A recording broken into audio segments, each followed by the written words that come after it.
खबरें तफसील से। शिरडी में एहतजाजी नर्सों और पुलिस के बीच हुई झड़प हुई। शिरडी के साईं बाबा ट्रस्ट के जरिए चलाया जाता है अस्पताल, जहां नर्सों को तनख्वाह नहीं मिल रही है। यही वजह है कि नर्स एहतजाज करने पर मजबूर है और कई दिनों से साईं ट्रस्ट से तनख्वाहों का मुतालबा करती आ रही है। आज कई एहतजाजी नर्सों को पुलिस ने हिरासत में लिया। मुजाहिरीन का पुलिस पर इल्जाम है कि उन पर लाठी चार्ज भी किया गया। वाज़ेह हो कि आज आलमी यौम नर्स है।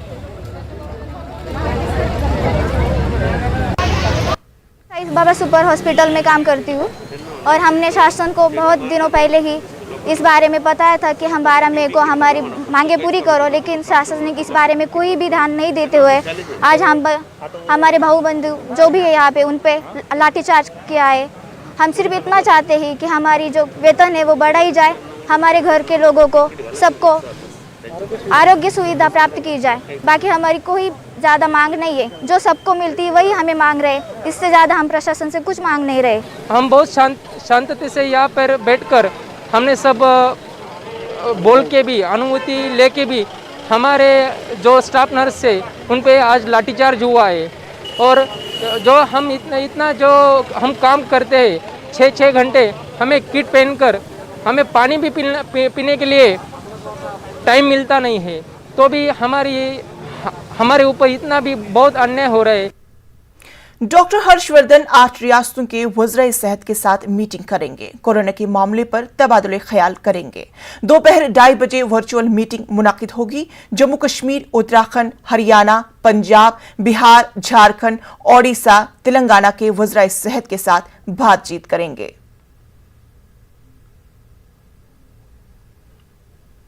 मुल्क में कोरोना केसों में 2 दिनों से कमी तो देखी जा रही है, लेकिन कोरोना से मरने वालों की तादाद में मुस्तकिल इजाफा देखा जा रहा है। गुज़श्ता 24 घंटों में रिकॉर्ड 4205 मरीजों की मौत वाक़ई हुई। महलूकीन की मजमूई तादाद बढ़कर 2,54,225 हो गई है। वहीं एक दिन में 3,48,421 कोरोना के नए मामलों की तस्दीक हुई। कोरोना केसों की मजमूई तादाद 2,33,40,443 है। वहीं कोरोना वायरस के नए मामलों में गिरावट आई है। 24 घंटों में 11,000 मामलों में कमी आई है। 3,55,000 लोग 24 घंटों में शिफायाब हुए।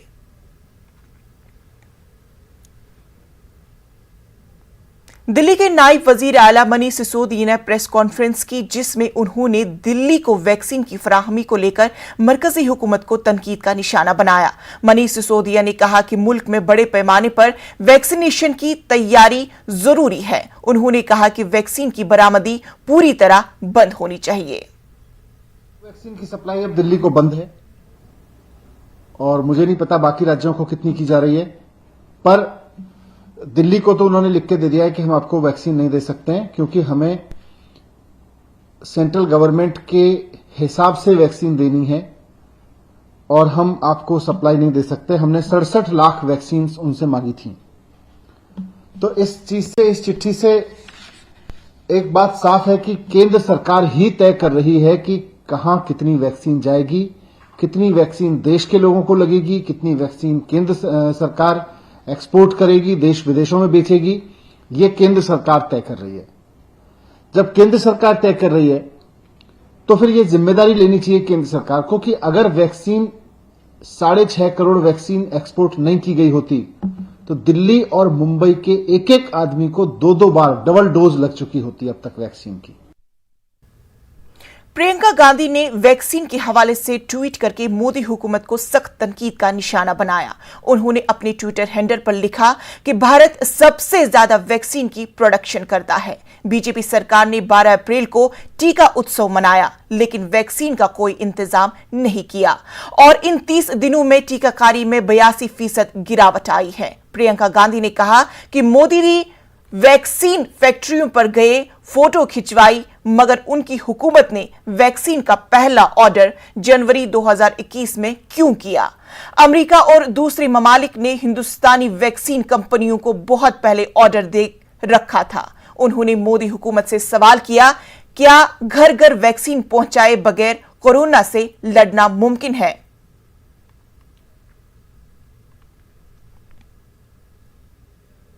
कोरोना के इस दौर में लगातार लोग बढ़ चढ़कर जरूरतमंदों की मदद कर रहे हैं। सरबत दी बल्ला नामी तंजीम भी आज अफगानिस्तान सफारत खाने के जरिए से भारत में रह रहे अफगानी रेफ्यूजी को राशन जैसी जरूरत अशिया मुहैया करा रही है। सरबत दी बल्ला चैरिटेबल ट्रस्ट ने 120 टन राशन की मदद पहुंचाई है, जिसका अफगान सफारत खाने के जरिए तहे दिल से खैर मकदम किया गया। इन लोगों का वापस जाना था अफगानिस्तान और फूड सप्लाईज फूड पैकेजेस थी, लेकिन 20,000 लोगों के लिए 20,000 लोगों के लिए ये सपोर्ट प्रोवाइड करना और थोड़े समय में ये बहुत मुश्किल काम था। तो हमने अपील की इंडिया में चैरिटीज़ को, एड एजेंसीज़ को कि वो सामने आए और हमारी मदद इसमें कर ले। तो इसमें सबसे पहले मदद हमारी जो सरबत बाला ट्रस्ट है उन्होंने आगे आके कर दी कि हमने इस कम्युनिटी को 3 महीने के लिए फूड राशन हम देंगे 4,500 फैमिलीज़ को। तो हम इनका धन्यवाद करते हैं कि इन्होंने बहुत मुश्किल घड़ी में हमारा हाथ पकड़ा, हमारे लोगों की मदद की और मदद की मैसेजेस सारे भारत से आए। जो अपनापन हमने इस समय महसूस किया कि भारत में रह के हम अपने आप को दोस्तों के बीच, एक फैमिली के बीच पा रहे हैं, एक परिवार के बीच हम अपने आप को पा रहे हैं कि हम एक परिवार के का जुज़ है, हिस्सा है। क्योंकि ईद आ रही है तो उन्होंने ये सोचा कि ईद तक कोई भी व्यक्ति जो है वो भूखा नहीं सोएगा। तो फर्स्ट इंस्टॉलमेंट में हमने 120 टन राशन जो था वो हम आज लेके यहाँ पे दिल्ली में आए और एम्बेसी को हमने हैंड ओवर कर दिया। वो पेंडेमिक का जो प्रोटोकॉल है उसको देखते हुए वो डिस्ट्रीब्यूट कर रहे हैं और जहाँ कहीं भी ज़रूरत होती है किसी को, सरबत का वाला चैरिटेबल ट्रस्ट वहाँ पहुँच जाता है।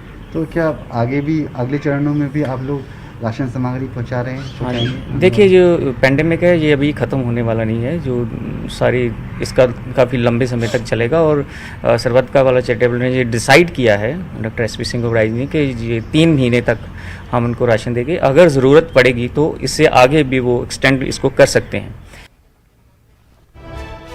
भोपाल से बड़ी खबर, ब्लैक फंगस से निपटने के लिए माहिरीन के साथ हुकाम की मीटिंग होगी।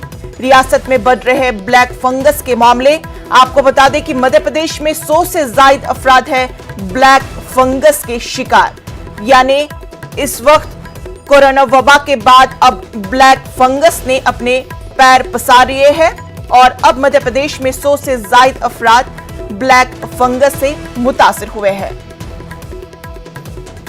तो चलिए सीधा रुख करते हैं अपने नुमाइंदे मेहताब आलम का। मेहताब आलम, ये बताइए कि पहले इस ब्लैक फंगस का जो इब्तिदा हुआ वो मुंबई में हुआ और अब होते होते फिर गुजरात और अब मध्य प्रदेश में हुआ, क्या कुछ तफसीलात है?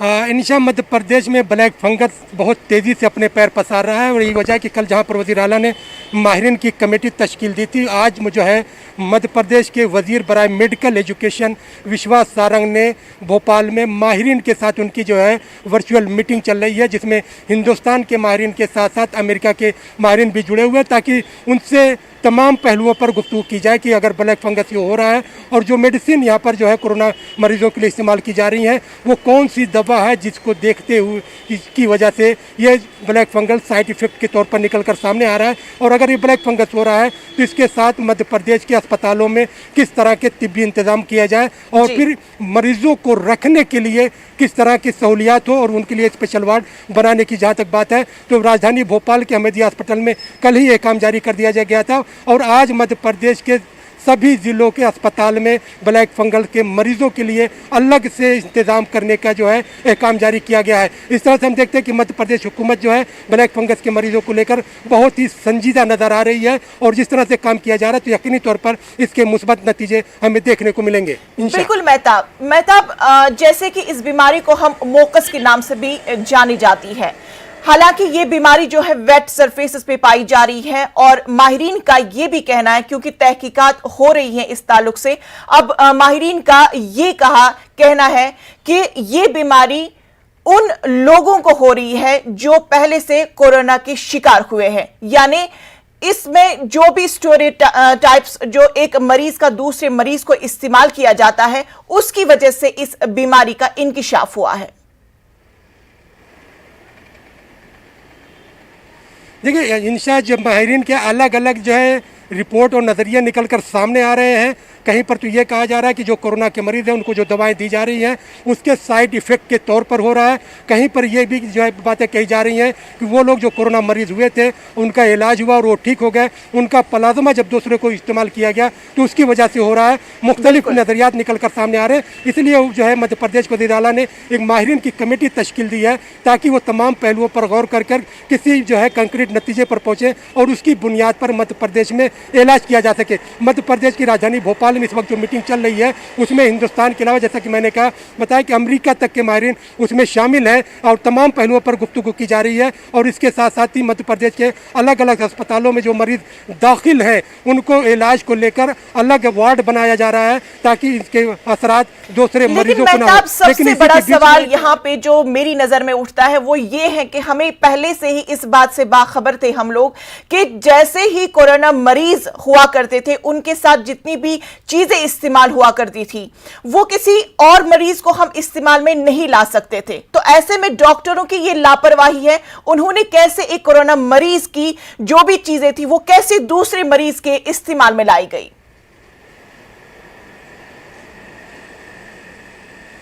देखिए इंशा इसी पे माहिरीन के जो है जो गुफ्तगू चल रही है उसी तमाम पहलुओं पर चल रही है। क्योंकि अभी तक का जो नज़रिया था कि अगर किसी को कोरोना का मरज़ हुआ और उसका इलाज हुआ और इलाज के बाद वो जो है अपना प्लाज्मा दूसरे को डोनेट कर सकता है। और फिर इसके साथ साथ जो दवाएं इस्तेमाल की जा रही हैं वो दवाएं कहाँ पर किस तरह की इस्तेमाल की जा रही है। जैसा कि पहले मैं बताऊँ कि इस तरह के मामले सबसे पहले महाराष्ट्र की मुंबई के साइन के BMC हॉस्पिटल में सामने निकल कर आए थे और वहाँ पर इलाज के दौरान ये देखा गया कि जब आँख पर इसके असरात ज़्यादा हुए तो दूसरी आँख को बचाने के लिए कुछ मरीजों की आँखें भी निकालनी पड़ी थी। तो मध्य प्रदेश में अभी इस तरह का मामला तो नहीं आया है और न ही किसी की मौत हुई है, लेकिन आँखों पर जिस तरह से असरात मुरतब हो रहे हैं राजधानी भोपाल में अब तक 55 से ज़्यादा क्या अलग वार्ड्स कायम किए गए हैं कि या उन्हीं के साथ कोरोना मरीजों के साथ ही इनका गुजर बसर चल रहा है। इंशा अभी तक तो ये कोरोना मरीजों के साथ ही दाखिल थे, लेकिन जब से इस मरज़ का इंकशाफ हुआ है तब से इनको अलग रखने की जो है काम किया जा रहा है। राजधानी भोपाल की जैसा मैंने बताया कि सबसे बड़ा अस्पताल हमीदिया अस्पताल है, यहाँ पर जो है मरीजों को रखने के लिए अलग से वार्ड बनाया गया है। इसी तरह से आज मध्य प्रदेश के वजीर बराए मेडिकल एजुकेशन विश्वास सारंग ने मध्य प्रदेश के सभी जिलों में के अस्पतालों में कुछ ब्लैक फंगस के मरीजों को अलग से रखने की हिदायत दी है ताकि इसके वायरस दूसरे लोगों को मुंतकिल ना हो सके। और मैं इसी बीच बताऊं कि जहां मध्य प्रदेश में कोरोना वैक्सीन को लेकर अभी तक सियासत जारी थी और ये कहा जा रहा था कि वैक्सीन कम है, अपोजिशन निशाना बना रही थी कि बहुत कम सेंटर है, लेकिन मध्य प्रदेश के वजीर दाखिला नरोत्तम मिश्रा ने ये बयान दिया है और उन्होंने कहा कि ऑन रिकॉर्ड जो है रजिस्ट्रेशन के बाद बैलेट स्लॉट बुक करने के बाद भी सैकड़ों की तादाद में नौजवान सेंटर पर वैक्सीन लगवाने नहीं पहुंचे, जिसकी वजह से 150 से ज़्यादा वैक्सीन ख़राब हो गई हैं। तो यकीनी तौर पर जो है वज़ीर दाखिला ने अपनी मायूसी और अपने दुख का इजहार किया था कि इस तरह के अमल नहीं होना चाहिए और उन्होंने हाथ जोड़कर जो है नौजवानों से अपील की यहाँ पे ये भी है मेहताब के डॉक्टरों का सलाह मशवरा जो है उनका ये पैगाम है कि इस फंगस जो इन्फेक्शन है इससे कोई घबराने की जरूरत नहीं है।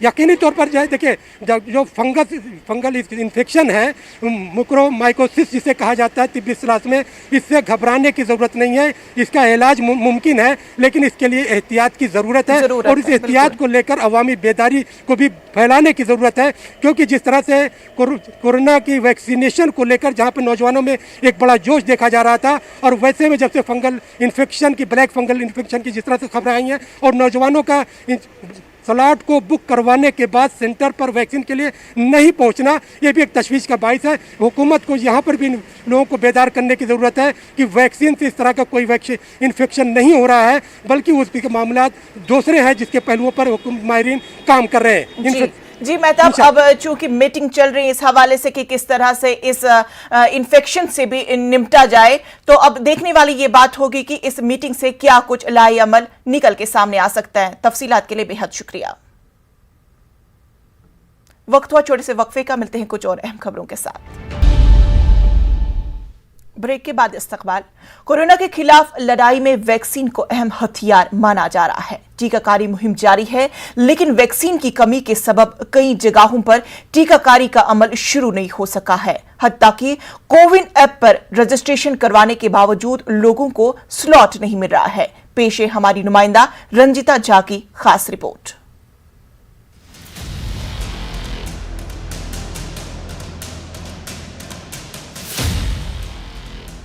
संकेत ने न्यूज 18 से बात करते हुए कहा कि उत्तराखंड में 18+ के लिए वैक्सीनेशन 10 मई से शुरू किया गया, लेकिन वैक्सीनेशन के लिए स्लॉट बहुत ही महदूद है और 18+ से 44 बरस की उम्र के लोगों की तादाद ज्यादा है। सरकार को इस जानिब खुसूसी तवज्जो देनी चाहिए। रिसेंटली यहाँ पे 10 मई से 18 to 45 एज ग्रुप के लिए वैक्सीनेशन शुरू हुआ है, बट अभी तक वैक्सीनेशन के लिए जो स्लॉट्स हैं वो बहुत लिमिटेड अवेलेबल है और एज़ पर जितना क्राउड जो 18 to 45 एज है वो बहुत ज़्यादा है और स्लॉट्स बहुत कम है और गवर्नमेंट इस चीज़ पे कोई एक्शन इतनी जल्दी ले नहीं रही है। महाराष्ट्र के नंदुरबार जिले के रहने वाले पराग पटेल का कहना है कि सरकार ने 18+ के लिए वैक्सीनेशन शुरू जरूर कर दिया, लेकिन बहुत ही कम अस्पतालों और वैक्सीनेशन सेंटर में ये मौजूद है जो कि 18+ को वैक्सीन का स्लॉट देते हैं। स्लॉट भी बहुत कम वक्त के लिए खुला रहता है। वो पिछले 10 दिनों से लगातार इस कोशिश में हैं कि उन्हें वैक्सीन का स्लॉट मिल जाए। जैसे कि हमें पता है कि गवर्नमेंट ने 18+ वैक्सीनेशन जो है 1 मई से स्टार्ट कर दिया है, पर प्रॉब्लम ये आ रही है ना कि जब भी वो स्लॉट, एक तो बहुत कम हॉस्पिटल्स में ये वैक्सीन अवेलेबल है और जो स्लॉट है वो इतनी जल्दी बुक हो जाते हैं, जैसे वो अमिताभ बच्चन का जो फास्टेस्ट फिंगर फर्स्ट वाला फीलिंग आता है हमको। जैसे कभी शाम को 4 बजे ओपन करते, कभी 5 बजे 6 बजे और उनके मर्जी से। तो फिर इतने, मतलब मैं खुद अभी नंदुरबार डिस्ट्रिक्ट महाराष्ट्र में कितने दिन, लगभग ऑलमोस्ट 10 to 12 डेज हो गए कि मैं ट्राई कर रहा पर मुझे स्लॉट ही नहीं मिल रहा। इसी तरह से 28 बरस के शोभित का कहना है कि हुकूमत ने 18+ के लिए 1 मई को रजिस्ट्रेशन ओपन कर दिया था और उन्होंने उसी दिन रजिस्ट्रेशन करवाया भी, लेकिन पिछले 11 दिन में सिर्फ 2 दिन वैक्सीनेशन के लिए स्लॉट ओपन हुआ, लेकिन वैक्सीन की तादाद इतनी कम थी कि 10 मिनट के अंदर ही तमाम स्लॉट बुक हो गए। कोविड की जो वैक्सीन है उसके लिए रजिस्ट्रेशन मैंने 1 मई को करवा लिया था, लेकिन आज 11 मई है और पिछले 11 दिनों में वैक्सीनेशन का जो शेड्यूल होता है वो सिर्फ 2 दिनों के लिए ओपन हुआ था मेरे ज़िले में। उसमें भी जो नंबर ऑफ वैक्सीन्स थे, नंबर ऑफ डोजेस थे, वो इतने कम थे कि विदिन 5 to 10 मिनट सारे स्लॉट्स बुक हो जाते थे। वैक्सीन की कमी की वजह से कई मुकामात पर अभी भी वैक्सीनेशन शुरू नहीं हो पाया है और जहां शुरू हो पाया है वहां बदनज़मी इतनी ज्यादा है कि कोविन ऐप पर रजिस्ट्रेशन के बाद भी लोगों को स्लॉट मिल ही नहीं पा रहा। जरूरत है इस जानिब खुसूसी तवज्जो देने की। Bureau report, news 18 network. Corona वबा के दौरान बाहमी इमदाद व इन्हिसार का जज्बा मुस्तकिम हुआ है। मुल्क इस वबा से मुत्तहिद होकर मुकाबला कर रहा है। टीकाकारी के ऐलान के बाद हम बेहतर ताउन करें जिससे हम कोरोना को मात देने की जानिब कदम बढ़ा सके। नेटवर्क 18 इस मुहिम में हर कदम आपके साथ रहेगा। जब तक सभी महफूज नहीं तब तक कोई महफूज नहीं होगा। इसी सोच की बुनियाद पर हमारी मुहिम संजीवनी का मकसद ये यकीनी बनाना है कि वैक्सीन पाना सभी हिंदुस्तानियों का हक है।